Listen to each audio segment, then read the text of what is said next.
तो अपन last class में जब पढ़ रहे थे तो अपन ने पीरियोडिक टेबल कंप्लीट कर लिया था ना, और डिस्कशन भी कर लिया था।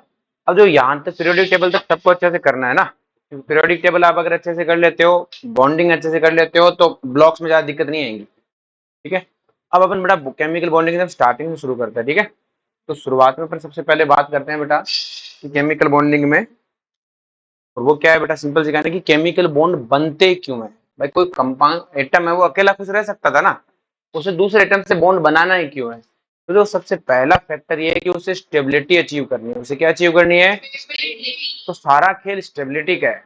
वो चाहता है मैं कैसे करके स्टेबल हो जाऊं। क्या हो जाऊं बेटा? स्टेबल। और स्टेबल होने का एक सिंपल सा लॉजिक है, आपकी एनर्जी कम होनी चाहिए। आपकी एनर्जी क्या होनी चाहिए? कम। अगर आपकी बहुत ज्यादा एनर्जी है तो आप स्टेबल नहीं रह सकते। हमारे पास में स्टेबल वही है जिसकी एनर्जी क्या है बेटा? कम। हमारी बात समझ में? अब कौन सी एनर्जी कम है, देखो ध्यान से समझे बात करें अगर अपन, जैसे अपने पास कोई दो एटम है बेटा। ठीक है। एटम ए और एटम बी। एटम ए के पास न्यूक्लियस को मैंने एन ए लिखा, एटम ए के इलेक्ट्रॉन को मैंने ई ए लिखा। इसी तरह एटम बी के न्यूक्लियस को मैंने एन बी लिखा, और इसके इलेक्ट्रॉन को मैंने ई बी लिखा। तो सिंपल सी कहानी है कि बेटा ध्यान से, कि यहाँ पे दो फोर्स वर्क करेंगे। जब ये दोनों एटम एक दूसरे के पास आएंगे तो दो तरह के फोर्स हैं, एक अट्रैक्शन और एक रिपल्सन। अट्रैक्शन किसके बीच में होगा? कि कोई बच्चा ये मत कहना कि सर इसके न्यूक्लियस, एटम ए के न्यूक्लियस और एटम ई के न्यूक्लियस में, सॉरी एटम ए के इलेक्ट्रॉन में क्या है बेटा? अट्रैक्शन। ही तो होना ही होना है भाई। एटम ए के न्यूक्लियस में और इलेक्ट्रॉन में अट्रैक्शन से कोई बॉन्ड नहीं बनने वाला है। बॉन्ड कब बनेगा? जब दूसरा एटम पास आएगा। दूसरा एटम है, तो ये मत कहना कि सर इसमें, इस न्यूक्लियस ए में और इलेक्ट्रॉन ए में अट्रैक्शन है, तो ये है ही, तभी तो वो एटम है, तभी तो वो दूसरे के साथ अट्रैक्शन में, इस अट्रैक्शन का कोई रोल है। दूसरा एटम, जब दो एटम है तो ये एटम ए बी को क्या अट्रैक्ट कर रहा होगा? इस एटम ए का न्यूक्लियस इसके इलेक्ट्रॉन को अट्रैक्ट करेगा बेटा। एक तो अट्रैक्शन है बेटा एटम ए के न्यूक्लियस और एटम बी के इलेक्ट्रॉन में। दूसरी अगर अपन बात करें तो दूसरा किसके बीच में है? न्यूक्लियस बी में, इसके न्यूक्लियस में, बी के न्यूक्लियस में और इलेक्ट्रॉन है ए के इलेक्ट्रॉन में अट्रैक्शन है। बोलो कोई दिक्कत है? तो इसका न्यूक्लियस इसका इलेक्ट्रॉन, इसका न्यूक्लियस इसका इलेक्ट्रॉन, और यहाँ पे अट्रैक्शन है। और आपको पता है अट्रैक्शन एनर्जी मतलब कोई भी है, पोटेंशियल एनर्जी अगर मैं बात करूं तो क्या होता है? के क्यू1 क्यू2 अपॉन ए आर। क्लियर है? तो मुझे पता है दो ऑपोजिट चार्ज होंगे Q1 और Q2। अट्रैक्शन में हमेशा Q1 और Q2 एक दूसरे के क्या होंगे? ऑपोजिट। और दो ऑपोजिट है तो Q1 Q2 अगर ऑपोजिट रखूंगा तो पोटेंशियल एनर्जी भी क्या आएगी? नेगेटिव। क्या आएगी बेटा? और अगर बेटा पोटेंशियल एनर्जी नेगेटिव है तो आपको पता है कैसी प्रोसेस हुई बेटा? एक्सोथर्मिक। अट्रैक्शन करने से एनर्जी रिलीज होती है। क्या होती है बेटा? तो मतलब एटम ए और बी एक दूसरे को जब अट्रैक्ट करेंगे तब एनर्जी रिलीज करेंगे। और अगर कोई सिस्टम अपनी एनर्जी रिलीज कर रहा है तो उसकी ऑल ओवर एनर्जी क्या हो रही है? डिक्रीज। और ऑल ओवर एनर्जी अगर उसकी डिक्रीज हो रही है तो वो क्या हो जाएगा? स्टेबल। क्या हो जाएगा? लेकिन यहाँ पे सिर्फ अट्रैक्शन ही वर्क नहीं कर रहा है। जब ये दोनों एक दूसरे के पास आएंगे तो यहाँ पे क्या होगा बेटा? दोनों के इलेक्ट्रॉन, एटम ए का इलेक्ट्रॉन, एटम बी का इलेक्ट्रॉन एक दूसरे को रिपेल करने लग जाएंगे। एक दूसरे को क्या करने लग जाएंगे? रिपेल करने लग जाएंगे। आ रही बात में? इसी तरह एटम ए का न्यूक्लियस, एटम बी का न्यूक्लियस भी क्या करने लग जाएंगे? रिपेल। और जब ये दोनों एक दूसरे को रिपेल करेंगे तो सेम चार्ज में है, तो मुझे पता है अगर दोनों का न्यूक्लियस लूं तो Q1 Q2 दोनों पॉजिटिव, और दोनों का अगर इलेक्ट्रॉन लूं तो दोनों नेगेटिव, मल्टीप्लाई होकर क्या आएंगे? पॉजिटिव। तो ऑल ओवर पोटेंशियल एनर्जी कैसी आएगी? पॉजिटिव। मतलब कैसी प्रोसेस हुई? एंडोथर्मिक। एंडोथर्मिक हुई इसका मतलब सिस्टम एनर्जी एब्जॉर्ब करने लग जाएगा। अगर एनर्जी एब्जॉर्ब करने लग जाएगा तो ऑल ओवर एनर्जी बढ़ेगी, और बढ़ेगी तो स्टेबिलिटी घटेगी। आ रही बात में? अब एटम अपने आप को इस तरह एडजस्ट करता है कि उसकी पोटेंशियल एनर्जी घटे। इतना पास भी नहीं आएगा कि इतना रिपेल भी नहीं होगा, इतना अट्रैक्ट भी, भाई ये नहीं कि दूर रह जाए। अट्रैक्शन मैक्सिमम करने की कोशिश करेगा, रिपल्सन है मिनिमम। हमारी बात में? और एक चीज ध्यान रखना, हमेशा अट्रैक्शन फोर्स डोमिनेंट होते हैं किस पे बेटा? रिपल्सन पे। अगर बेटा अट्रैक्शन डोमिनेंट नहीं होते तो कोई भी गैस लिक्विड नहीं बनती। कोई भी गैस लिक्विड है, गैस से लिक्विड तभी बनती है जब गैस के मॉलिक्यूल एक दूसरे को अट्रैक्ट करते हैं, और अट्रैक्ट करके क्या बनाते हैं? लिक्विड। तो हमेशा ध्यान रखना attraction force are always greater than a repulsion.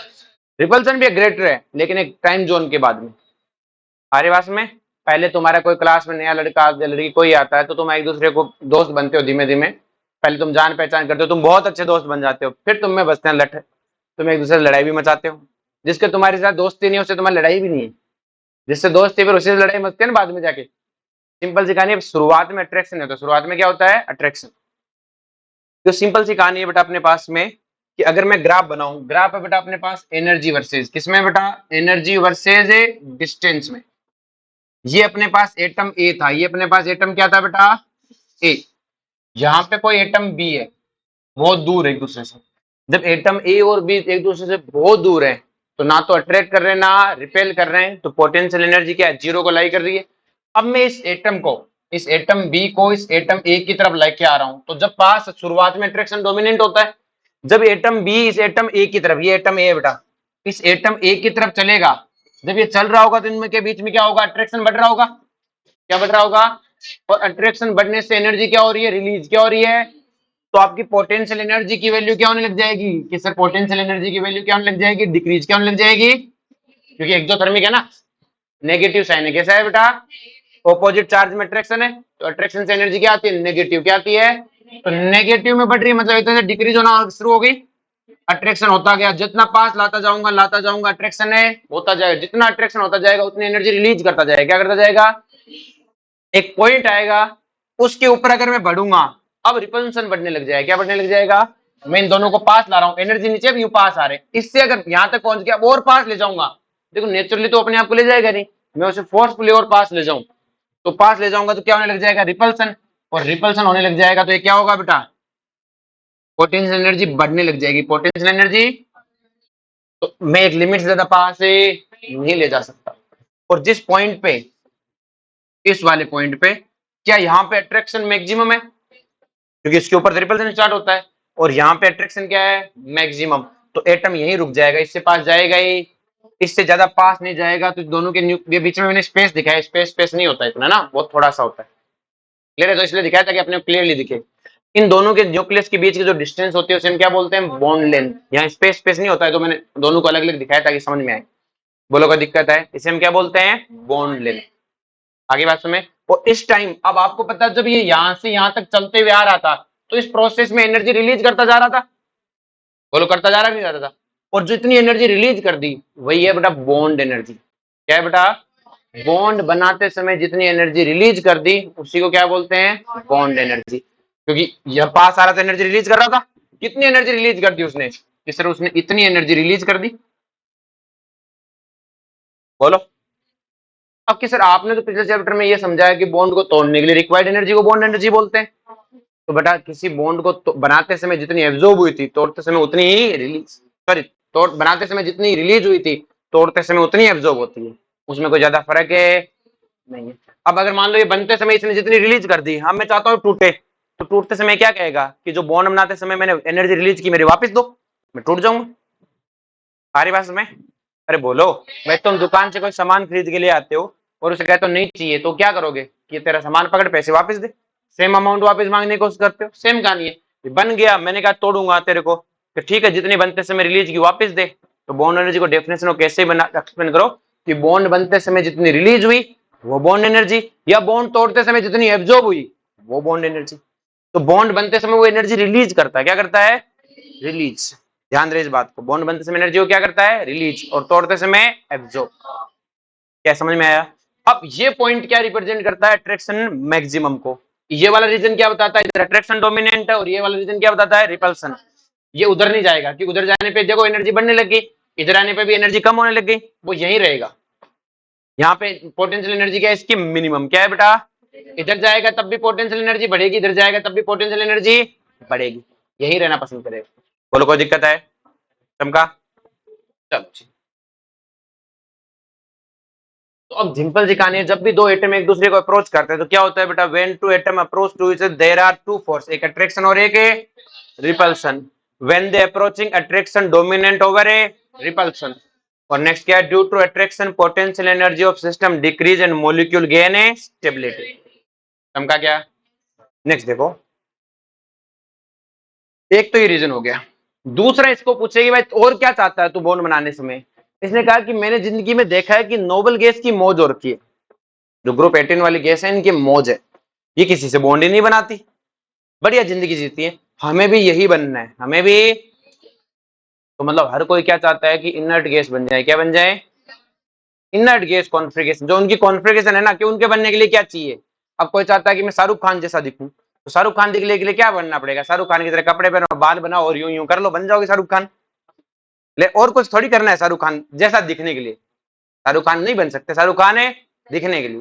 तो कहते शाहरुख खान जैसे दिखेंगे लोग हमें शाहरुख खान कहेंगे, कहानी खत्म। बोलो कोई दिक्कत है? तो सेम कहानी। तो क्या है बेटा? To obtain inert gas electronic configuration, to obtain a gas electronic configuration, मतलब इनको दूसरा पूछा कि तुम क्या चाहते हो, कि हम चाहते हैं जैसे इनर्ट गैस की कॉन्फ़िगरेशन है ना आउटर मोस्ट, वैसी हमारी हो जाए। और आपको पता है इनर्ट गैस में हीलियम को छोड़ दूं तो बाकी सारी गैसों की आउटर मोस्ट क्या है? NH2 NP6। तो हर कोई क्या चाहता है कि हमारे क्या हो जाए बेटा? NH2 NP6, मतलब आउटर मोस्ट में 8 इलेक्ट्रॉन हो जाए। क्या हो जाए? 8 इलेक्ट्रॉन।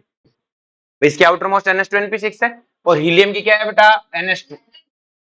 अब इसके आउटर मोस्ट में 8 इलेक्ट्रॉन, इससे बोलते हैं ऑक्टेट। क्या बोलते हैं बेटा? और इसे बोलते हैं डबलेट। क्या बोलते हैं? तो कोई कहेगा कि डबलेट अचीव करना चाहता है, कोई कहेगा ऑक्टेट अचीव करना चाहता है। अपन कहते हैं इनर्ट गैस कॉन्फ़िगरेशन अचीव करना चाहता है, उसमें हीलियम भी आ जाता है और बाकी भी आ जाते हैं। जो हीलियम जैसा बनना चाहता है वो क्या चाहता है? डबलेट हो जाए। और जो नियोन बाकी जैसा बनना चाहता है वो क्या चाहता है? ऑक्टेट हो जाए। आगे बात में सब अपने अपने हिसाब से चलते हैं। बोलो कोई दिक्कत है? जैसे हाइड्रोजन है, हमने उसको पूछा तू क्या बनना चाहता है? हाइड्रोजन कहता है 1 इलेक्ट्रॉन दो, मैं तो बन जाऊंगा हीलियम। उसके नियोन बनने के सपने, उसे पता है नियोन बनने के लिए उसको, नियोन में होते हैं आउटर मोस्ट में 8, तो नियोन बनने के लिए इसको कितने इलेक्ट्रॉन चाहिए होंगे? 7 से कैसे बनेगा? 7 के बाद 8 और चाहिए, 1s2 हुआ। नियोन जैसा बनने के लिए तो 2s2 2p6 चाहिए। ये कहता है मेरे तो औकात से बाहर है। क्लियर है? तो ये क्यों नियोन बनना चाहेगा? ये कहेगा हीलियम बन के काम हो रहा है, और हीलियम तो नोबल गैसों में सबसे ज्यादा स्टेबल है। क्लियर है? हीलियम की आयनाइजेशन एनर्जी सबसे ज्यादा होती है ना। बोलो कोई दिक्कत है? तो ये कोई ऑक्टेट फॉलो नहीं करेगा, ये क्या करेगा? डबलेट। क्या फॉलो करेगा? तो क्वेश्चन आता है इनमें से ऑक्टेट कौन फॉलो नहीं करता? हाइड्रोजन नहीं करता। लिथियम है 1s2 2s1, ये भी कोई ऑक्टेट फॉलो नहीं करता। इसे पता है नियोन बनने के लिए 7 इलेक्ट्रॉन चाहिए। इससे अच्छा है कि अपना 1 इलेक्ट्रॉन लूज कर दूं। क्या कर दूं? अगर ये अपना 1 इलेक्ट्रॉन लूज कर दे तब भी हीलियम बन जाएगा। तो वो तो आसपास के हिसाब से सब अपने हिसाब से एडजस्ट करते हैं, अपने आप को क्या करते हैं बेटा? एडजस्ट। क्लियर है? तो सब क्या चाहते हैं? Inert gas configuration. अगर कोई कहे कि ऑक्टेट बनना चाहते हैं आप, यहाँ ऑक्टेट, कोई कहे डबलेट बनना चाहते हैं आप कहोगे हाँ डबलेट। बोलो कोई दिक्कत है? तो ऑक्टेन इनर्ट गैस है electronic configuration. Inert gas generally do not form a compound because of their stable configuration. Clear है? So the other element participate in bond formation. तो अदर एलिमेंट के पास तो इलेक्ट्रॉन है ही नहीं, तो कहीं से कैसे लाएंगे? तो वो पार्टिसिपेट करते हैं बॉन्ड फॉर्मेशन का, और बॉन्ड फॉर्मेशन में पार्टिसिपेट करते हैं बेटा। और उसमें वो दो चीजें, तीन चीजें करते हैं। या तो अपने एक एक्स्ट्रा इलेक्ट्रॉन को लूज कर दे, जैसे अभी लिथियम ने किया, लूज ऑफ ए इलेक्ट्रॉन, या फिर ए गेन ऑफ इलेक्ट्रॉन, या किसी के साथ शेयर कर ले। क्या कर ले बेटा? Sharing of electron. तो तीन तरीके हैं इनके पास, या तो इलेक्ट्रॉन को लूज कर दो, या गेन कर लो, या sharing of A electron, so they can obtain a inert gas. आगे बात समझ में? चलो जी। अब देखो इसमें एक होता है जो ट्रांजिशन मेटल होते हैं, ये भी इनर्ट गैस कॉन्फ़िगरेशन अचीव नहीं करते। ये क्या अचीव कर लेते हैं बेटा? Pseudo noble gas. क्या अचीव कर लेते हैं? अभी थोड़ी देर बाद पढ़ाऊंगा सूडो नोबल गैस क्या होता है। अभी मैंने बस बता दिया कि सूडो नोबल गैस कॉन्फ़िगरेशन को अचीव करने की कोशिश करते हैं। थोड़ी देर बाद समझा देंगे, आज नहीं तो कल के लेक्चर में समझा देंगे। क्लियर है? अब बात करते हैं टाइप्स ऑफ बॉन्ड की। किसकी बात करते हैं बेटा? जो टाइप्स ऑफ बॉन्ड में दो तरह के बॉन्ड होते हैं। कितने तरह के बॉन्ड होते हैं? दो। एक बॉन्ड होता है बेटा इंटर एटॉमिक बॉन्ड, दो एटम के बीच में बना हुआ बॉन्ड। क्लियर है? जैसे H2O के बीच में ऑक्सीजन हाइड्रोजन में बना हुआ बॉन्ड। H2SO4 में अगर मैं बात करूं तो H2SO4 में बना हुआ बॉन्ड, HNO3 में बना हुआ बॉन्ड। तो यहाँ पे किसी भी दो एटम के बीच में जो बॉन्ड बन गया उसे बोलते हैं बेटा इंटर एटॉमिक बॉन्ड। क्या बोलते हैं? इन्हीं इंटर एटॉमिक बॉन्ड का दूसरा बोलते हैं प्राइमरी बॉन्ड। ये मेजर बॉन्ड है। ये क्या है बेटा? मेजर। दूसरे होते हैं बेटा सेकेंडरी बॉन्ड। क्या होते हैं बेटा?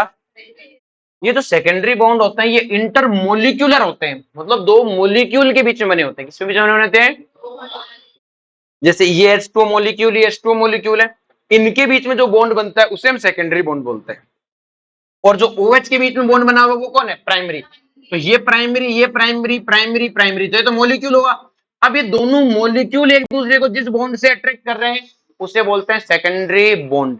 तो देखो मैंने कहा अट्रैक्ट कर रहे हैं, मतलब मोलिक्यूल के बीच में कोई मेजर बॉन्ड नहीं है, जस्ट अट्रैक्शन है। जस्ट क्या है? और अट्रैक्शन क्या होता है, वीक। क्या होता है, वीक। तो ये कैसे बॉन्ड है बेटा, वीक बॉन्ड है। कैसे बॉन्ड है, मतलब एक मॉलिक्यूल दूसरे मॉलिक्यूल के साथ कोई ढंग से बॉन्ड नहीं बनाया हुआ है, कोई ढंग से बॉन्ड है। जबकि दो एटम के बीच में ढंग से बॉन्ड बनता है उसे हम बोलते हैं प्राइमरी बॉन्ड, और यही बॉन्ड क्या होता है, स्ट्रॉन्ग। जब अपन पानी को गर्म करते हैं तो पानी को गर्म करने से क्या होता है बेटा, ये जो दो, जैसे पानी लिक्विड में है, क्यों है, क्योंकि पानी के दोनों मॉलिक्यूल इस बॉन्ड से अट्रैक्टेड है। इस बॉन्ड से क्या है बेटा, अट्रैक्टेड, इसलिए वो साथ साथ बैठे हैं। जैसे ही आप गर्म करते हो ये बॉन्ड टूट जाता है, ये बॉन्ड है तो टूट जाता है, तो H2O क्या होता है, लिक्विड से वेपर में आ जाता है। लेकिन जो H2O वेपर में होता है, रहता तो पानी है ना, ऐसा थोड़ी कुछ और कंपाउंड बन जाता है, नहीं। तो सेकेंडरी बॉन्ड टूटने से कोई नया कंपाउंड नहीं बनता, वही कंपाउंड रहता है, बस फेज बदल जाती है। क्या बदल जाती है, तो सेकेंडरी बॉन्ड से क्या कन्वर्ट होते हैं बेटा, फेज कन्वर्जन। क्या कन्वर्जन होते हैं, तो सेकेंडरी बॉन्ड किसके लिए रिस्पॉन्सिबल है बेटा, फेज कन्वर्जन। बोलो कोई दिक्कत है इसमें, इनसे बस स्टेट बदल सकती है, सॉलिड से लिक्विड, लिक्विड से गैस, बाकी इनसे कोई लेना देना। अरे बोलो, चमका क्या। अब प्राइमरी बॉन्ड, प्राइमरी बॉन्ड अगर टूट गया तो कंपाउंड बदल जाएगा। अगर H2O का ये बॉन्ड टूट जाए तो हमारे पास आएगा H प्लस और OH माइनस। क्लियर है, तो प्राइमरी बॉन्ड टूटने से कंपाउंड बदलते हैं, जबकि सेकेंडरी बॉन्ड टूटने से स्टेट बदलती है या फेज बदलती है। प्राइमरी बॉन्ड मेजर बॉन्ड होते हैं, स्ट्रॉन्ग बॉन्ड होते हैं, जबकि सेकेंडरी बॉन्ड क्या होते हैं, वीक बॉन्ड होते हैं।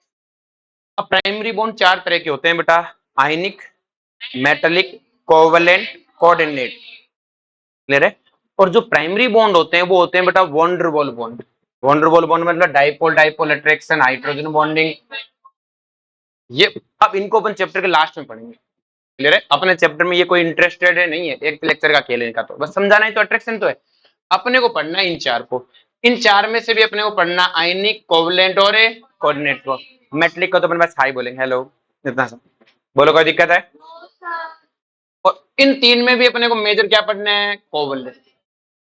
कौन सा पढ़ना है, इस तरह आयनिक पढ़ क्यों रहे हो, आयनिक तो इसलिए पढ़ रहे हैं ताकि हम बता सकें कि आयनिक और कोवलेंट में क्या डिफरेंस है।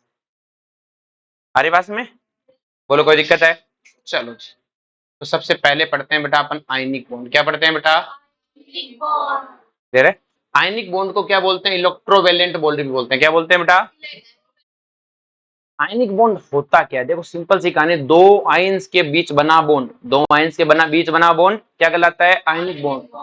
क्लियर है, तो सिंपल सी कहानी, bond formed between cation and A9.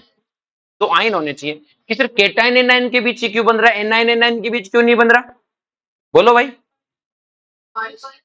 क्योंकि एनाइन एनाइन अट्रैक्शन थोड़ी करते हैं, रिपल्सन करते हैं, बॉन्ड बनाना तो अट्रैक्शन है।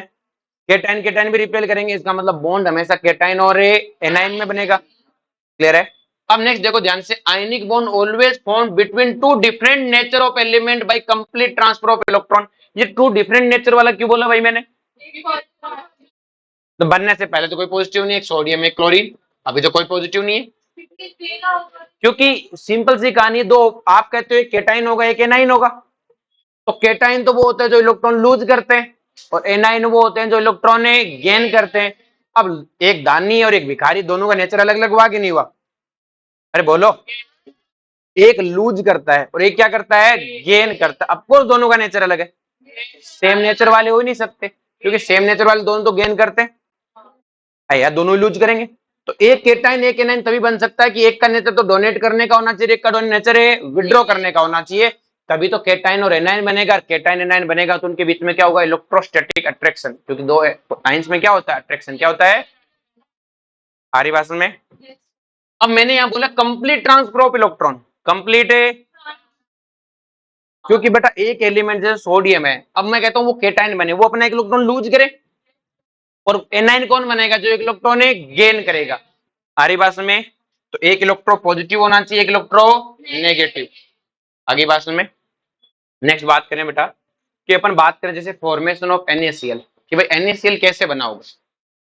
क्लियर है, सिंपल से लैंग्वेज में बात करें, देखो सोडियम की इलेक्ट्रॉनिक कॉन्फ़िगरेशन यही है बेटा, और ये किसकी इलेक्ट्रॉनिक कॉन्फ़िगरेशन है, क्लोरीन की।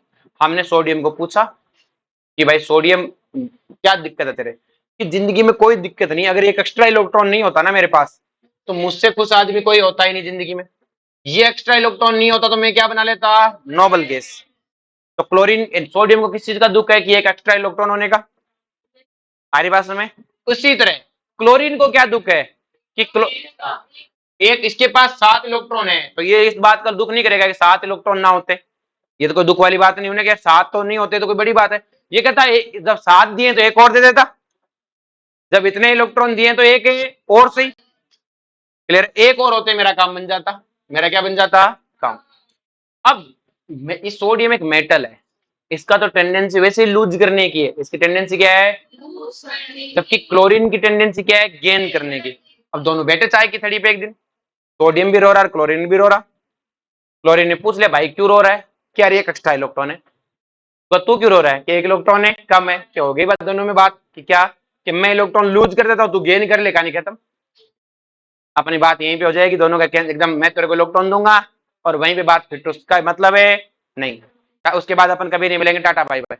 उन्होंने कहा डन। क्लोरीन ने क्या कहा? डन। तो सोडियम इलेक्ट्रॉन लूज करेगा, क्लोरीन इलेक्ट्रॉन ने गेन करेगा।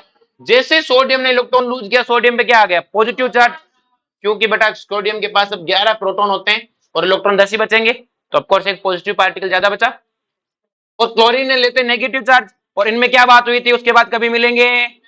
लेकिन जैसे पॉजिटिव नेगेटिव चार्ज में दोनों में अट्रैक्शन हो गया, दोनों में क्या हो गया? और ये अट्रैक्शन क्या है? Ionic bond, electrostatic attraction. ये मजबूत अट्रैक्शन है, ऐसा नहीं कि सर वो सेकेंडरी बॉन्ड जैसा है, नहीं। दो एक केटाइन और एक एनाइन में क्या होता है? Electrostatic attraction. क्लियर? इन्हें नहीं पता था कि फिजिक्स नहीं आती थी ना बेचारों को, केमिस्ट्री का टॉपिक है। इन्हें क्या पता कि केटाइन एनाइन बन जाएंगे, उसके बाद हमें इलेक्ट्रोस्टैटिक अट्रैक्शन लगेगा, कूलम्बिक फोर्स।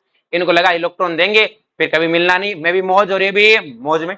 लेकिन ऐसा हुआ नहीं। इसको लगा मैं भी नोबल गैस बन के घूमूंगा, इसको लगा मैं भी नोबल गैस बन के, ऐसा हुआ नहीं। इन दोनों के बीच में लग गया अट्रैक्शन। क्या लग गया? फिर उन्होंने कहा अच्छा होता फिजिक्स पढ़ लेते पहले। क्लियर है? और इलेक्ट्रॉन और ये बॉन्ड बना, ये कौन सा बॉन्ड बना? Ionic bond. तो आयनिक बॉन्ड क्या है बेटा? कोई रियल बॉन्ड थोड़ी है, कोई ऐसा थोड़ी रस्सी बांध के बैठे हुए हैं कि सोडियम और क्लोरीन एक दूसरे को रस्सी से बांध रखा है कि जहां ये जाएगा वहीं मैं जाऊंगा, ऐसा कुछ नहीं। इनके बीच में सिंपल क्या है बेटा? क्या attraction? Ionic bond is not a real bond, it's a simply force of a attraction between cation and a. और इसकी कोई डायरेक्शन भी नहीं होती, क्योंकि चार्ज की कोई डायरेक्शन नहीं होती। चार्ज क्या होती है बेटा? स्केलर क्वांटिटी है। तो ये तो चार्ज है, ये भी चार्ज है, और दो चार्ज एक दूसरे ऑपोजिट चार्ज एक दूसरे को किधर से भी हर तरह से अट्रैक्ट करते हैं। तो हमसे पूछता है आयनिक बॉन्ड की डायरेक्शन क्या है? कि कोई डायरेक्शन नहीं, हर डायरेक्शन से जिधर मिला उधर से लगेगा। एक कैटायन एनायन को हर डायरेक्शन से अट्रैक्ट करता है, हर डायरेक्शन से क्या करता है?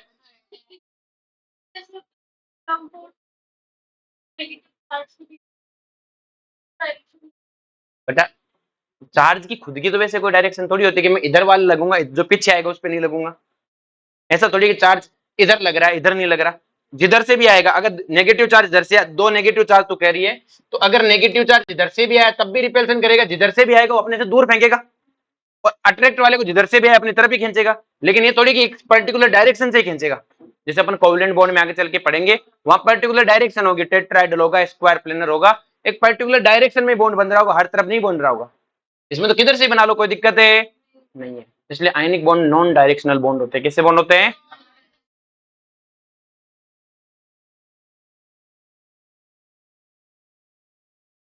क्या इतनी बात सबको समझ में आई बेटा?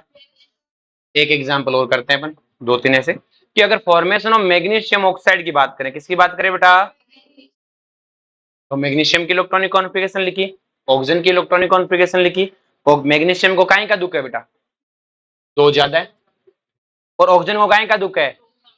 दो कम है। तो सर ये उल्टा क्यों बोल रहे हैं? ये भी तो बोल सकता था कि 6 ज्यादा है। मैंने कहा ये नॉन मेटल है। ये क्या है? इसने इलेक्ट्रॉन हमेशा मांगने सीखे, देने नहीं सीखे, तो ये कहेगा कम ही है, दो दो कम ही है, ये नहीं कहेगा दो ज्यादा है। आ रही बात में? इसी तरह से मैग्नीशियम है, इसने इलेक्ट्रॉन देने सीखे, तो ये कहेगा दो फेंको, दो, क्योंकि वो मेटल है। वो क्या है बेटा? तो वही कहानी फिर से चाय की तड़ी पे बैठे, इसने कहा मेरे पास दो ज्यादा, इसने कहा दो कम। क्या मैग्नीशियम अपने दोनों इलेक्ट्रॉन लूज कर देगा? और जैसे मैग्नीशियम दो लूज करेगा दोनों एक्सेप्ट करेगा, और इस पे क्या आ जाएगा? O2 माइनस पे Mg2+। इन्होंने भी फिजिक्स से नहीं पढ़ रही थी, और इन दोनों को आयनिक बॉन्ड बनाना पड़ा। क्या बनाना पड़ा? सारी बात में। नेक्स्ट बात करते हैं फॉर्मेशन ऑफ AlF3। एल्यूमिनियम को काहे का दुख है भाई? इसके इलेक्ट्रॉनिक कॉन्फ़िगरेशन देख के क्या लगता है कि काहे का दुख है इसको? इस एल्यूमिनियम को दुख है कि उसके पास तीन ज्यादा है। कितने ज्यादा है? तीन ज्यादा है। उसको इस बात का दुख है कि कहा से तीन इलेक्ट्रॉन है ना होते। उसको किसका दुख है? कि तीन इलेक्ट्रॉन है ज्यादा है, तीन इलेक्ट्रॉन है ज्यादा है। इसी तरह फ्लोरीन को किस बात का दुख है बेटा, एक इलेक्ट्रॉन है कम है, दोनों साथ बैठे, तो फ्लोरीन का मेरे को एक चाहिए कि मैं तो 3 लूज करूंगा, एक को नहीं करूंगा, कितने करूंगा, क्या चिंता करता है, मैं 3 फ्लोरीन ले आऊंगा, कितने फ्लोरीन ले आऊंगा, 3 फ्लोरीन। तो अगर 3 फ्लोरीन आ जाएंगे तो इसके एक एक इलेक्ट्रॉन ले लेंगे, तो 3 फ्लोरीन बने अपने पास, कितने फ्लोरीन है, 3, तो एक फ्लोरीन क्या बन गया, 3 फ्लोरीन आगे F माइनस और एक एल्यूमिनियम, कितना आ गया, एक है, और तीनों से अट्रैक्शन करेगा। बोलो कोई दिक्कत है, किस तरह अपन ऐसे ही करते रहेंगे क्या बार बार में, नहीं अपन ऐसा बार बार थोड़ी, शुरुआत में समझा बना कैसे। अब अपन सीधा करेंगे, मुझसे कोई कहे कि एल्यूमिनियम और फ्लोरीन में बॉन्ड बनाना है, तो आप सबसे पहले इनके वैलेंस इलेक्ट्रॉन पता करो। क्या पता करो बेटा, वैलेंस इलेक्ट्रॉन मतलब ऑक्टेट पाने के लिए कितना क्या चाहिए, तो एल्यूमिनियम के आउटर मोस्ट में कितने इलेक्ट्रॉन है, 3, तो इसका मतलब ये 3 इलेक्ट्रॉन लूज करेगा, जिस पे चार्ज कितना होगा, +3, क्लियर है। फ्लोरीन को कितने इलेक्ट्रॉन चाहिए, 1, तो इस पे चार्ज कितना होगा, -1, भाई उसका वैलेंस इलेक्ट्रॉन क्या है, उसको 1 इलेक्ट्रॉन चाहिए, कितना चाहिए, 1, और इसको 3 इलेक्ट्रॉन लूज करने, तो इनकी वैलेंसी लिख दो, क्या लिख दो, इसे वैलेंसी बोल दो या ऑक्सीडेशन स्टेट बोल दो, क्या बोल दो, ऑक्सीडेशन स्टेट। ऑक्सीडेशन स्टेट -1 का मतलब क्या है, कितने, ऑक्सीडेशन स्टेट का मतलब कितने इलेक्ट्रॉन लूज या गेन करना चाहते हो। ऑक्सीडेशन स्टेट क्या होती है, लूज या गेन करने की टेंडेंसी, इलेक्ट्रॉन लूज करना चाहते हो या गेन करना चाहते हो, उस टेंडेंसी को बोलते हैं ऑक्सीडेशन स्टेट। तो एल्यूमिनियम कहता है मैं 3 इलेक्ट्रॉन लूज करना चाहता हूं, तो इसका मतलब उसकी ऑक्सीडेशन स्टेट हुई +3। हमने कहा ये 3 इलेक्ट्रॉन टेंडेंसी बता, कितनी टेंडेंसी है। और फ्लोरीन को पूछो तो वो क्या कहेगा कि मेरी 1 इलेक्ट्रॉन गेन करने की टेंडेंसी है, तो इसका मतलब उसकी ऑक्सीजन स्टेट कितनी हुई, -1।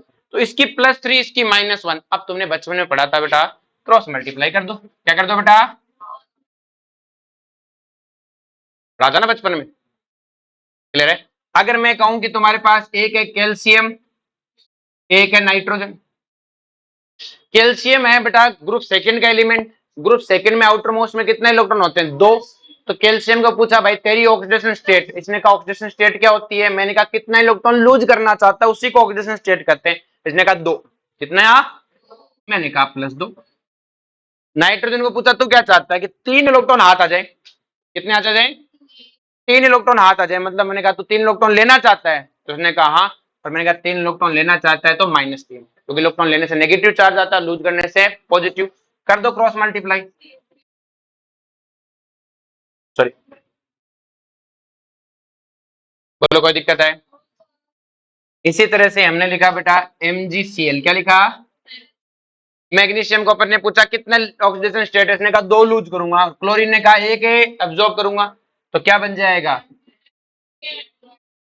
बोलो कोई दिक्कत है।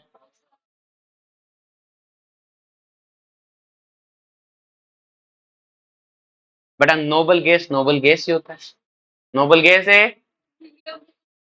कौन, तो हीलियम बन जाओ ना, कौन मना कर रहा है, हीलियम, हीलियम नोबल गैस अलग 1s2 अलग कॉन्फ़िगरेशन है, सारी समझ में। बेरिलियम नोबल गैस है, नहीं है, नोबल गैस हीलियम है, हीलियम की कोई ग्रुप थोड़ी है, हीलियम रियलिटी में तो कौन से ग्रुप, ग्रुप सेकंड का एलिमेंट है।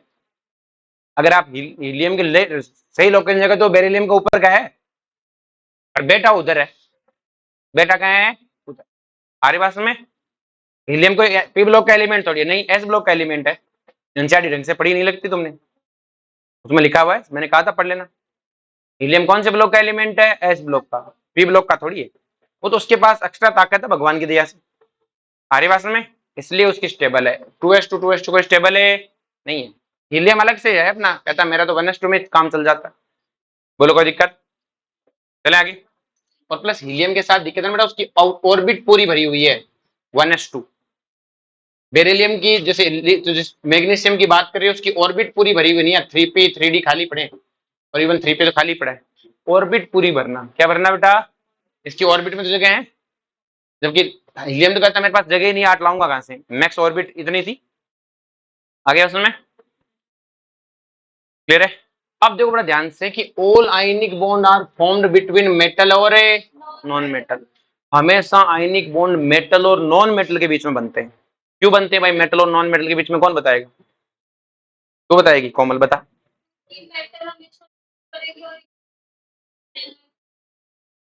क्लियर है। तो अब मैंने कहा कि जितने मैं कहूं पहले कहूंगा ये आयनिक बॉन्ड है, क्लियर है, उसके बाद बोलना है कि एक मेटल एक नॉन मेटल है, मैं ऐसा कहूं कि एक मेटल और नॉन मेटल हमेशा आयनिक बॉन्ड बनाते हैं, सही है क्या?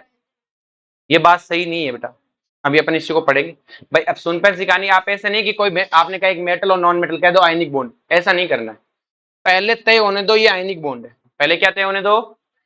आयनिक बॉन्ड है। जैसे मान लो किसी कोर्ट के अंदर कोई अपराध दिया था, थोड़ी वो गाड़ी में से उतर रहा है, जज ने देख लिया उतर रहा है, फांसी दूंगा ऐसे आते ही। क्लियर है? पहले सजा लिख ली और कहा तेरे को फांसी है, बता तूने क्या किया। ऐसा नहीं होता। पहले कोर्ट में क्या करता है, उसको आने देता है, उसकी बात सुनता है, फिर कहता है तुझे फांसी देनी है यहाँ। तो पहले तय होने देना कि आयनिक बॉन्ड है। जो वो कह दे ये आयनिक बॉन्ड है, तो कह देना मेटल नॉन मेटल में बना हुआ है। हमारी बात में तो इस चीज को ध्यान रखना बेटा, क्या हमेशा metal non metal ionic bond बनाते हैं? आगे चल के पढ़ेंगे ना। अगर कोई आयनिक बॉन्ड बना है तो पक्का नो मेटल और नॉन मेटल है। हमारी बात में क्लियर है? तो हमने क्या कहा, all ionic bond form between metal and but all metal and non metal do not form A ionic bond. सारे मेटल और नॉन मेटल आयनिक बॉन्ड नहीं बनाते हैं बेटा। क्लियर है? अगर कोई बन गया है तब तो पक्का मेटल नॉन मेटल है, लेकिन सारे मेटल और नॉन मेटल का आपस में आयनिक बॉन्ड बनाने का कोई मतलब है नहीं है। इसी को अपन पढ़ेंगे आगे चल के। नेक्स्ट अपन बात करते हैं बेटा लेटिस एनर्जी। किसकी बात करते हैं बेटा? देखो लेटिस एनर्जी को अभी मैं एक दो तरीके से एक्सप्लेन करूंगा। आज तो मैं बनाते समय करूंगा, कल तोड़ते समय करूंगा, क्योंकि मैंने अभी बताया था कि बॉन्ड बनते समय जितनी एनर्जी रिलीज होती है तोड़ते समय उतनी एब्जॉर्ब होगी। तो लेटिस एनर्जी क्या होती है कि केटाइन और एनाइन एक दूसरे को अट्रैक्ट करते हैं। केटाइन और एनाइन एक दूसरे को क्या करते हैं बेटा? अट्रैक्ट। और जब वो अट्रैक्ट करते हैं तो आपको पता है अट्रैक्शन से एनर्जी एब्जॉर्ब होती है कि रिलीज होती है? रिलीज होती है। हमारी बात में तो जब बेटा क्या है कि energy release when 1 mole of, कितने मोल होने चाहिए? 1 मोल। 1 mole of gases cation and A9 form A ionic bond. जब आयनिक बॉन्ड बनते समय केटाइन और एनाइन एक दूसरे को अट्रैक्ट करते हैं, इस टाइम जो एनर्जी रिलीज कर देते हैं उसी को क्या बोलते हैं? Lattice energy. अब मैं तुम्हें कहूं कि आयनिक बॉन्ड बन गया, तो जब मैं तोड़ूंगा तो ये क्या मांगेगा कि जितनी बनते समय रिलीज की उतनी वापस दे। तो उस वक्त एनर्जी लेटिस एनर्जी क्या होगी बेटा? एब्जॉर्ब। क्या होगी?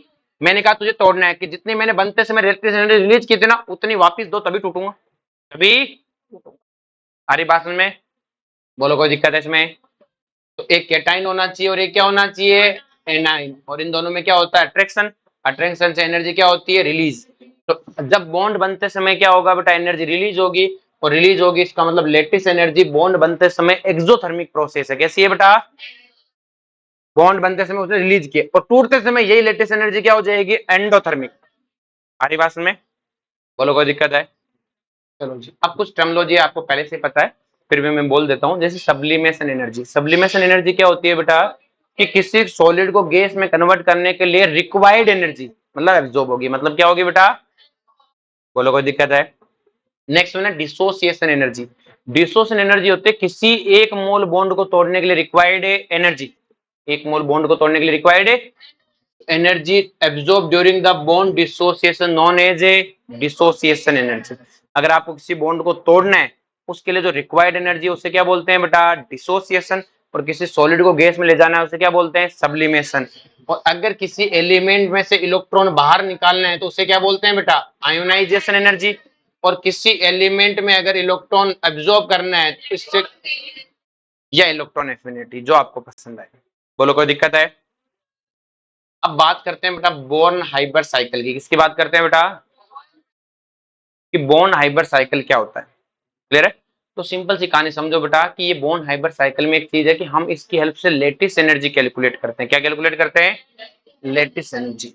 कि सर कैसे कैलकुलेट करते हैं? यहाँ पे एक साइंटिस्ट आया था पहले हेस नाम से। किस नाम से आया था? हेस टेक आता ना वैसे हेस नाम से। किस नाम से आया था? हेस। उस हेस ने कहा था कि एनर्जी होती है ना बेटा, उसको कैसे ही कर लो, एनर्जियों का सम हमेशा क्या होता है? सेम। आप कैसे ही कर लो कोई फर्क है नहीं पड़ता, एनर्जियों का सम हमेशा सेम होता है। एनर्जियों का सम हमेशा क्या होता है? सेम। ऐसा नहीं है कि अलग अलग होता है। एनर्जी कैसे जोड़ दो हमेशा जुड़ती। क्लियर है? तो देखो सिंपल सी कहानी, इसने क्या किया बेटा? देखो बेटा सिंपल सी कहानी है, जो बोर्न हाइबर साइकिल है ये तरीका है, थ्योरेटिकली तरीके से आप लेटिस एनर्जी निकाल सकते हो, क्योंकि एक्सपेरिमेंटल तरीका हमारे पास कोई खास है नहीं। तो देखो क्या करते हैं अपन कि जैसे मुझे NaCl सॉलिड बनाना है। क्या बनाना है? NaCl है। मुझे पता है ये सोडियम और क्लोरीन से बनता है। सोडियम सॉलिड और क्लोरीन गैस से बनाया जा सकता है। और क्या मिलेगा? NaCl solid. मैंने इन दोनों को एक डब्बे में बंद कर दिया, बाहर लगा दिए सेंसर। जो मेरे को टोटल एनर्जी चेंज का मतलब, मैं इसको एनर्जी चाहिए तो मैं इसे दूंगा, ये एनर्जी रिलीज करेगा तो मैं हिसाब रखूंगा, क्रेडिट डेबिट सबका क्या रखूंगा, हिसाब। अगर रिएक्शन होते समय इसने कहा एनर्जी दे, तो मैंने देते समय भी लिख ली, जिसने रिलीज की उसको भी लिख ली। तो लास्ट में तो मैं क्या करूंगा बेटा, क्रेडिट डेबिट को करके क्या निकालूंगा, हिसाब निकालूंगा कि ऑल ओवर एनर्जी एब्जॉर्ब या रिलीज। ये सारा काम सेंसर कर देते हैं, मेरा काम है। तो इस रिएक्शन को यहां से यहां जाने में क्या NaCl सॉलिड फॉर्म हो रहा है कि नहीं हो रहा, तो इसे हम बोलते हैं फॉर्मेशन एनर्जी या delta H reaction. Delta H, H का मतलब एंथैल्पी है, गेन एंथैल्पी नहीं है, एंथैल्पी मतलब एनर्जी है। तो कि solid Na chlorine gas reaction करके जो प्रोडक्ट बनाया, इस प्रोडक्ट बनाते समय जो एनर्जी रिलीज होगी, जो एनर्जी क्या होगी, उसे बोलते हैं डेल्टा एच रिएक्शन या रिएक्शन एंथैल्पी। क्या बोलते हैं, ये रिएक्शन एंथैल्पी तो हम एक्सपेरिमेंट से निकाल लेते हैं कि सर कैसे, सोडियम क्लोरीन को डाला, डब्बे में बंद किया, बाहर सेंसर लगाए, बता देगा कि ऑल ओवर एनर्जी एब्जॉर्ब हुई या रिलीज। तो इसकी तो हमें टेंशन ही। अब हम एक्सपेरिमेंट से सिर्फ इससे निकाल लेते हैं। अब मैं अपना थ्योरेटिकल काम लगाता हूं कि NaCl सॉलिड बना कैसे होगा। ये तो मेरे को एक्सपेरिमेंट से पता लग गई, तो ये चीज तो एक्सपेरिमेंट से आ गई, मेरे को टेंशन ही नहीं है। अब मैं सोचता हूं कि क्या क्या हुआ होगा, क्या क्या, कि भाई ऐसा ऐसा हुआ होगा। जैसे अपने को पता नहीं कि भाई डायनासोर के पहले डायनासोर ऐसे ऐसे दिखते होंगे, ऐसे ऐसे वो रहते होंगे, ऐसा ऐसा खाते होंगे। हमारी सोच ही तो है, हमारी क्या है बेटा, सोच। क्लियर है। तो अब सोच में से गलती नहीं है, हम एकदम परफेक्ट सोचते हैं, इंसान है हम, क्या है बेटा, इंसान। तुम्हारी बात अलग, तुम जानवर हो, तुम गलत सोच सकते हो, ठीक है। अब देखो सिंपल सी कहानी, अगर अपन बात करें, तो अगर अपन बात करें तो भाई NaCl सॉलिड बना है, और NaCl सॉलिड एक आयनिक कंपाउंड है। ये तभी बना होगा जब कभी Na प्लस और Cl माइनस रहे होंगे। Na प्लस और Cl माइनस मतलब कैटायन और एनायन बना होगा। पर मैंने तो कैटायन एनायन डाली नहीं, तो मैंने सोडियम सॉलिड और क्लोरीन गैस डाली थी। तो मैंने कहा आयनिक कंपाउंड बनते समय Na प्लस भी बना है और Cl माइनस भी बना है। और मुझे बनाना आता है कि सर कैसे, कि मैंने कहा आपके पास सॉलिड है, तो पहले उसे हीट करो, पहले उसे क्या करो, तो इसे हीट में, ये तो भाई गैस है पहले से ही, हीट करने से सॉलिड किस में चला गया, गैस में। तो Na सॉलिड किस में कन्वर्ट हो गया, गैस में। और इस गैस में कन्वर्ट करते समय इसने हमसे एनर्जी ली, इसे हमने बोला ई सब्लिमेशन। क्या बोला, ई। ये डाटा हमेशा पर मोल में गिवन होते हैं, किसमें गिवन होते हैं, मोस्टली। अगर नहीं गिवन है तो बात अलग है, पर मोल में गिवन है तो मुझे कोई टेंशन नहीं है। ई सब्लिमेशन मैंने 1 मोल सॉलिड को कन्वर्ट किया है, तो ई सब्लिमेशन कितने मोल ली मैंने, 1 मोल, तो ई सब्लिमेशन लिख दिया सिर्फ। नेक्स्ट देखो, अब ये तो गैस आ गया, मुझे क्लोरीन Na प्लस और Cl माइनस चाहिए, जबकि मेरे पास तो गैस कौन सी है, Cl2 गैस। सोडियम तो वेपर फॉर्म में एक एटम है। अब मुझे Cl2 गैस को क्या चाहिए, Cl गैस क्या चाहिए, तो मुझे क्लोरीन क्लोरीन के बीच का बॉन्ड है, तोड़ना पड़ेगा। क्या करना पड़ेगा, और तोड़ना पड़ेगा, तो इसके लिए मुझे एनर्जी देनी पड़ेगी, और बॉन्ड तोड़ने की एनर्जी को क्या बोलते हैं, डिसोसिएशन एनर्जी। तो मैं जब डिसोसिएशन एनर्जी दूंगा, तो मैंने हाफ Cl2 लिया, मतलब आधा मोल लिया। कितना मोल लिया है, तो मुझे पता है एक Cl2 से कितने क्लोरीन मिलते हैं, 2, तो आधे मोल से कितना मिलेगा, एक। दो क्लोर, एक Cl2 से कितना मिलता है, 2 क्लोरीन, तो आधे मोल से कितना मिलेगा, आधा मतलब एक, तो मुझे 1 क्लोरीन मिल गया। लेकिन आप ध्यान रहो, मैंने मोल भी तो आधा मोल तोड़ा है, तो मेरे को, लेकिन मेरे को डिसोसिएशन एनर्जी कैसे गिवन आती है, पर मोल। कैसे गिवन आती है, अगर डिसोसिएशन एनर्जी मुझे पर मोल गिवन है, तो मोल भी तो आधा ही चाहिए कि नहीं चाहिए, कि सर मोल तो आपको फिर आधा ही चाहिए, पूरा तो चाहिए। तो हमने आधा मोल डिसोसिएशन एनर्जी ली। कितने मोल ली, अब ध्यान रहे, एग्जामिनर देख लेना, वो ऐसे नहीं लिख दे कि हाफ मोल की डिसोसिएशन एनर्जी इतनी है, तब तो आधा मोल लेने की जरूरत नहीं, उसने दी आधा मोल की। लेकिन अगर उसने कहा एनर्जी 5 किलो जूल पर मोल, तो आप समझ जाओ 1 मोल की दी है, लेकिन हमने यूज क्या किया है, आधा, तो आधा ले ली। बोलो कोई दिक्कत है। अब हमारे पास सोडियम गैस भी है, अगर क्लोरीन है गैस भी, लेकिन अभी भी कैटायन एनायन नहीं आया। तो हमने सोचा अब क्या हुआ होगा, मैंने कहा सोडियम को कैटायन बनना है तो एनर्जी लूज करनी है, लूज करनी है तो उसके लिए क्या लगेगी, आयोनाइजेशन एनर्जी। हमने कहा सोडियम गैस से सोडियम प्लस में गया, आयोनाइजेशन एनर्जी एब्जॉर्ब करते हुए। हमारे पास में तो कैटायन तो मिल गया, अब क्लोरीन कैसे मिलेगा, 1 इलेक्ट्रॉन एब्जॉर्ब करे, तो जब वो 1 इलेक्ट्रॉन एब्जॉर्ब करेगा तो उसके लिए क्या लगेगी, गेन एंथैल्पी, या इलेक्ट्रॉन एफिनिटी उल्टा ले लो, ये -5 होगी, 2 + 5 हो जाएगी, electron gain enthalpy. Cation anion मिल गए। अब कैसे बना होगा, कि एक कैटायन आ गया, एक एनायन, और कैटायन एनायन एक दूसरे को क्या किया, अट्रैक्ट, और इस अट्रैक्शन में इन्होंने एनर्जी क्या की, लूज, और जो एनर्जी लूज की वही तो है लेटिस एनर्जी हमारे पास में, और फिर जाके NaCl सॉलिड बना। तो मैंने कहा ये तो मुझे एक्सपेरिमेंट से पता लग गया। अब मुझे पता है कि ये होते समय अंदर ये सब कुछ हुआ है, अंदर ये सब कुछ हुआ है, ये तो नेट है, ये तो क्या है बेटा, नेट। तो मुझे पता है नेट क्या होगा, इन सब एनर्जियों का सम होगा, यही तो हेस लॉ है। हेस लॉ क्या है कि सारी एनर्जियों का सम क्या होता है बेटा, नेट के बराबर। तो इन सब एनर्जियों का भाई, इन सब का नेट तो है रिजल्ट ये। तो मैं क्या लिख सकता हूँ बेटा कि delta H R reaction equal to sublimation plus half mole of dissociation, क्योंकि आधा मोल तोड़ा था, अगर आधे मोल से ज्यादा तोड़ता तो आधा से ज्यादा लेता। हाँ, 1 मोल गिवन होता है, ऑप्शन में देख लेना डाटा देखते समय। Plus ionisation energy plus gain enthalpy plus electric. कि सर गेन एंथैल्पी तो नेगेटिव होते हैं, वो मैं तुम रखते रहना, मैंने तो सबको प्लस लिखा है ताकि माइनस माइनस का, क्योंकि प्लस के यहाँ माइनस लिख सकते हो, माइनस के यहाँ प्लस है। क्लियर है? तो सब प्लस में रख देना, डाटा साइन समेत रखना। डाटा कैसे रखना, साइन, जो साइन है उसके हिसाब से रख देना आप। और जैसे रखोगे तो आपके पास 1 2 3 4 5 6 6 चीज है। 6 में से एग्जामिनर 5 देता है, कितने देता है, 1 पूछता है। असल में कि सर 2 पूछ ली तो मैं 2 में रिलेशन ही पूछेगा, फिर क्या पूछेगा, ऐसे पूछ सकता है कि सब्लिमेशन और डिसोशन का सम बताओ, तो ये सब दे देगा, इन दोनों का सम आ जाएगा, इन दोनों का क्या जाएगा, सम। अब नेक्स्ट चीज देखो बेटा, कई बार तो ये भी नहीं पूछता, बस ये पूछता है इसमें से कौन सा करेक्ट ऑप्शन है, तो ये इक्वेशन देखना और टिक मारना, इक्वेशन देखनी और सारी भाषण में। हाँ बेटा, ना ना बेटा क्यों रहेगी, आप आगे रुक जा थोड़ी देर और रुक, ठीक है, अभी तक तो हाफ ही चल रही है, पहले बिना हाफ वाला कर लेते हैं ले, वरना तू कहती हाफ मान ली। क्लियर है? मैंने लिया बेटा कि एल्यूमिनियम सॉलिड से AlF3 बनाना है, तो एल्यूमिनियम सॉलिड है, उसमें फ्लोरीन गैस डालनी है और क्या बनाना है, AlF3 क्या बनाना है। तो मुझे पता 3 ही फ्लोरीन चाहिए, तो यहाँ 3/2 मोल लेना पड़ेगा, क्या लेना पड़ेगा, 3/2। आगे बात में, अब अपने को क्या चाहिए बेटा, एक एल्यूमिनियम सॉलिड है और एक फ्लोरीन है। हमने 3/2 मोल ही क्यों लिया, क्योंकि सर हमें 3 फ्लोरीन चाहिए, रिएक्शन बैलेंस मैंने यहाँ से देख लिया। क्लियर है? अब सबसे पहले क्या करना पड़ेगा, सब्लिमेशन। एल्यूमिनियम सॉलिड को किसमें ले गया, एल्यूमिनियम में, गैस में, बोलो कोई दिक्कत है, और ये तो गैस ही था। अब मुझे कितने फ्लोरीन चाहिए, 3, तो कितना मोल है मेरे पास, 3/2 मोल है। तो इसको तोड़ने के लिए एनर्जी चाहिए, डिसोर्स एनर्जी वो तो पर मोल होती है, लेकिन आप कितना मोल तोड़ रहे हो, 3/2 मोल, तो एनर्जी भी कितनी चाहिए, 3/2 मोल। आगे बात में, अब अपने पास क्या आ गया, एल्यूमिनियम गैस और 3 फ्लोरीन गैस आ गया। अब हमें पता है AlF3 तभी बनेगा जब एल्यूमिनियम पे +3 चार्ज और F पे कितना हो, माइनस। तो एल्यूमिनियम से कितने इलेक्ट्रॉन निकालने पड़ेंगे, 3। कितना निकालने पड़ेंगे, तो इसका मतलब 3 बार सब्लिमेट, 3 बार आयोनाइजेशन करना पड़ेगा।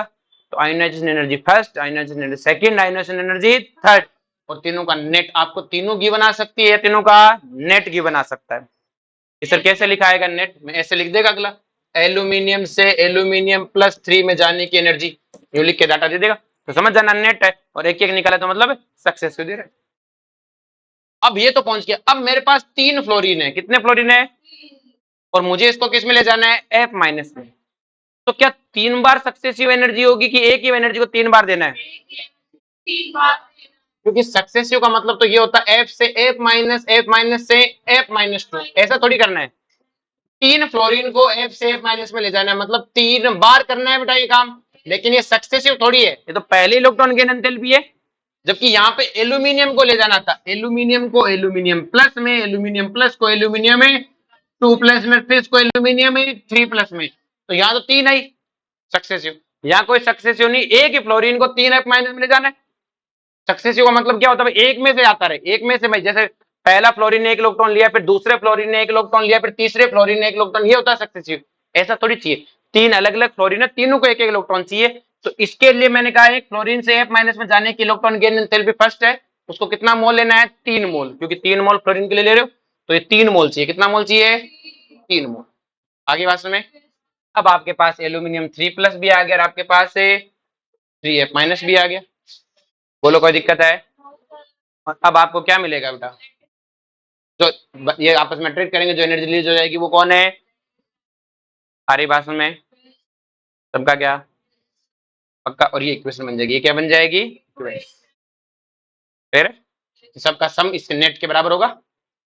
सेम कहानी बेटा मैग्नीशियम में होगी, क्लियर है, पर मैग्नीशियम वाले में सबसे पहले क्या होगा, एक सेकंड में एक चीज गलत तो नहीं बोल दूं,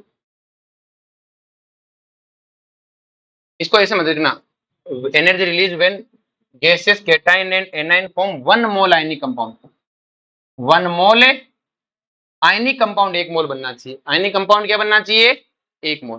केटाइन एनाइन कितना है उससे कोई दिक्कत है नहीं है, मैंने देखा नहीं इसको, 1 मोल क्या बनना चाहिए? Ionic compound. क्या बनना चाहिए? आयनिक कंपाउंड 1 मोल बनना चाहिए। केटाइन एनाइन तुम्हारी मर्जी है जितना लो, मुझे कोई दिक्कत है नहीं है। कंपाउंड जो नेट बनता है वो कितना आना चाहिए? 1 मोल। आप यहाँ से 3 लो 4 लो, मुझे कोई दिक्कत नहीं, यहाँ 1 मोल आना चाहिए। तभी तो इस तरह से बैलेंस किया हुआ हाफ हाफ करके, वरना अपन ऐसे भी तो बैलेंस कर सकते थे 2Na1Cl 2NaCl, फिर वो लेटिस नहीं होती, फिर वो लेटिस है। आगे बात समझ में? और ये जो हाफ ऊप का जो खेल है थर्मोकेमिस्ट्री में सिखाएंगे मस्त सा, समझा? डेफिनेशन में कुछ नहीं करना, बस ये करना है energy release when gaseous cation and A9 form A 1 mole ionic compound. ठीक है,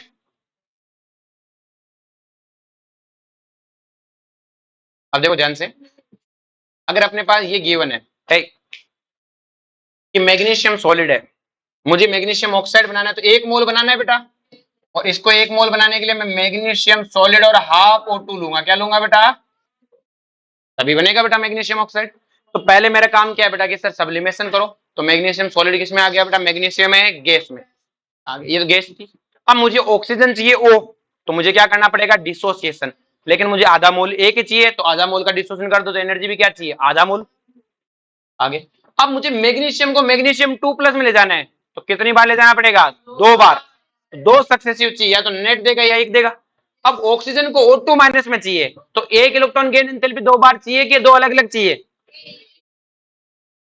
2 अलग अलग चाहिए ना बेटा। O से O- और O- से O2-, तो 2 इलेक्ट्रॉन गेन एंथैल्पी चाहिए कि नहीं चाहिए? वहां इस वाले एग्जांपल में क्या था? 1 इलेक्ट्रॉन गेन एंथैल्पी 3 बार चाहिए थी, यहाँ 2 अलग अलग इलेक्ट्रॉन गेन एंथैल्पी, फर्स्ट और सेकंड, क्योंकि आप O2- बना रहे हो ना, तो पहले O- से O से O- गए, फिर O- से O2-, जबकि वहां क्या था? एक F से F- गया, दूसरा F भी F से, और तीसरा F भी F माइनस में गया।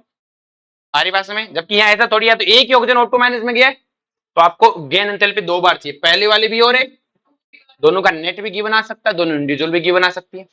बोलो कोई दिक्कत है? अब ये दोनों एब्जॉर्ब, अब ये क्या करेंगे बेटा? केटाइन और एनाइन, और एनर्जी रिलीज करके क्या बनाएंगे? लेटिस। ये बोन हाइब्रिड साइकिल था, सबको समझ में आया? क्वेश्चन कैसे आता है? ये इक्वेशन ही पूछता है मोस्ट ऑफ टाइम, तो दर्द से बन जाती है, 2 मिनट का काम है, फटफट बनाया आंसर होगा। हमारी भाषा में डाटा देके तो फिर भी नहीं पूछता। बोलो कोई दिक्कत है? और पूछेगा तो डाटा दे देगा, लिख देना।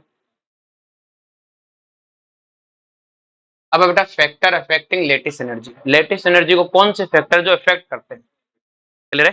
तो देखो बेटा, सबसे पहली बात करें बेटा, लेटिस एनर्जी जो होती है उसको कहीं की जगह ऐसे यू नॉट से भी लिखा रहता है, न्यू नॉट से भी। कैसे लिखा रहता है? New not.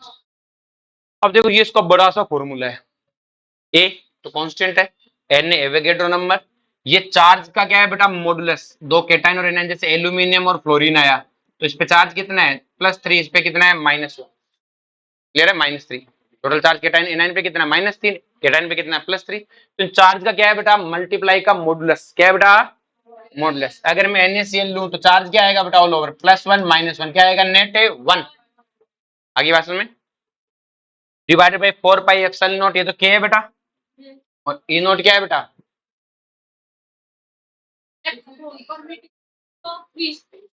Permittivity of A free space. और R आपके पास क्या है बेटा? इसको डाइलेक्ट्रिक कांस्टेंट भी बोलते हैं नोट को। R क्या है बेटा आपका? रेडियस। क्या है बेटा? रेडियस। अब रेडियस क्या होती है समझाता हूँ, ठीक है? और ये भी कांस्टेंट है, ये भी क्या है? सर इतना बड़ा, अभी 2 मिनट हो गए, यहाँ तो कोई दिक्कत है? ये समझ में आया? अब हमें क्या है कि इस बड़े से फॉर्मूले से सर क्वेश्चन आता है, मैं एक भी क्वेश्चन नहीं आता, एक भी। इस बड़े से फॉर्मूले से अगर मैं देखूं तो काम की चीज क्या है कि सर काम की चीज ये है कि लेटिस एनर्जी है, वो ये दोनों चार्ज है बेटा, तो लेटिस एनर्जी चार्ज के मॉडुलस के तो क्या है? प्रोपोर्शनल। देख लो यही है, और इनवर्सली प्रोपोर्शनल है। आर का मतलब साइज, आर का मतलब है साइज के इनवर्सली। अब साइज किसकी? कि बेटा देखो साइज है, ये तो है आपके पास में एक केटाइन और एक है, तो आपको केटाइन और एनाइन की रेडियस का जो सम है उसी को क्या बोलना है? साइज। आई बात में? Radius of cation plus radius of anion का सम क्या कहलाता है? साइज। क्लियर है? तो lattice energy proportional to charge upon a size, बस ये याद होना चाहिए। चार्ज का क्या है? मॉडुलस। क्या है बेटा? बाकी इससे कोई लेना देना नहीं। और साइज किसकी है? केटाइन और एनाइन की रेडियस का सम। आ रही बात में? अगर केटाइन बड़ा है या एनाइन बड़ा है, जो भी है उसके हिसाब से सम करना है। तो बेटा चार्ज अपॉन है साइज, और आके देखो आज से अब कल तक यही चलेगा, चार्ज अपॉन साइज, और चार्ज ऑलवेज डोमिनेंट ओवर है साइज। चार्ज को पहले इंपॉर्टेंस देंगे, जब चार्ज सेम हो जाए तभी साइज देखेंगे, तभी क्या देखेंगे, साइज। क्लियर है। अब जैसे बेटा आपने से पूछे write down latest energy order, हमसे क्या पूछे बेटा, लेटेस्ट एनर्जी ऑर्डर पूछे, इनकी लेटेस्ट एनर्जी का ऑर्डर बताओ। क्लियर है। तो हमें पता है बेटा,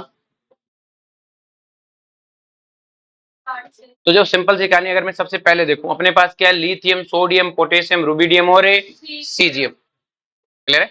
अगर अपने को इनके निकालना है, सोल्व करना है, तो वो सिंपल है। पहले हम क्या देखेंगे बेटा, चार्ज अपॉन साइज देखेंगे, क्या चार्ज सबका सेम है, आपको कैसे चार्ज सबका सेम है, तो क्या देखेंगे, साइज, जिसकी साइज ज्यादा होगी उसकी लेटेस्ट एनर्जी कम। तो बताओ लेटेस्ट एनर्जी किसकी ज्यादा, लिथियम की, और सबसे कम किसकी, सीजियम। अगर इन चारों की देखूं तो चार सेम है, चार सेम है तो क्या देखूंगा, साइज, और साइज मुझे पता है इसकी सबसे ज्यादा बेरियम की, तो क्या हो गया बेटा, साइज के इनवर्सली, तो इसकी लेटेस्ट एनर्जी भी सबसे कम। सेम कहानी यहाँ पर है बेटा, इनका चार्ज क्या है, सेम, चार्ज सेम है तो मैं क्या देखूंगा, साइज, और साइज इसकी बड़ी है तो लेटेस्ट एनर्जी कम। इसी तरह इनके लिए देखूंगा तो चार्ज अलग है, मैं चार्ज देखूंगा, मैं साइज देखूंगा ही नहीं, जिसका चार्ज ज्यादा उसी का लेटेस्ट एनर्जी ज्यादा। बोलो कोई दिक्कत है। इसी तरह से इनमें अगर मैं देखूं तो इनमें क्या है, चार्ज से देखूंगा, किससे देखूंगा, चार्ज से, जिसका चार्ज ज्यादा उसी की लेटेस्ट एनर्जी ज्यादा। इन दोनों में चार्ज सेम है तो मैं क्या देखूंगा, साइज, और सल्फर की साइज क्या होती है, ज्यादा। आगे बात में, अरे बोलो, टाइम क्या हो गया, 36 हो गया। दो लाइन तो सुन ही सकते हैं, चलो कल ही सुनेंगे अभी। क्या, इनमें कंपैरिजन नहीं है, तो दोनों एक दूसरे को अट्रैक्ट करते हैं ना। क्लियर है। चले आगे। और वैसे में मॉडुलस देखते हैं, मल्टीप्लाई कराते हैं, क्या कराते हैं, मल्टीप्लाई।